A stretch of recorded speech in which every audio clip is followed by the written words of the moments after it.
makikita nyo guys, madumi talaga dito. At wala naman sigurong dapat na pagsisihan kasi kadalasan ng mga kasamahan ko dito ay nagtatapon ng basura. Babaho pa yung tae at barado pa. So, ganun talaga ang buhay guys pag nasa public ka.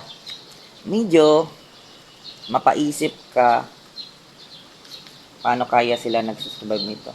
Kasi madaming pampers, madaming mga tae na kalat dito, at bantot pa yung amoy, para nakakasulasok talaga.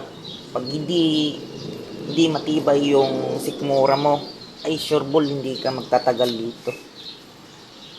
Pero kahit ano pa man, maraming salamat sa mga nanood.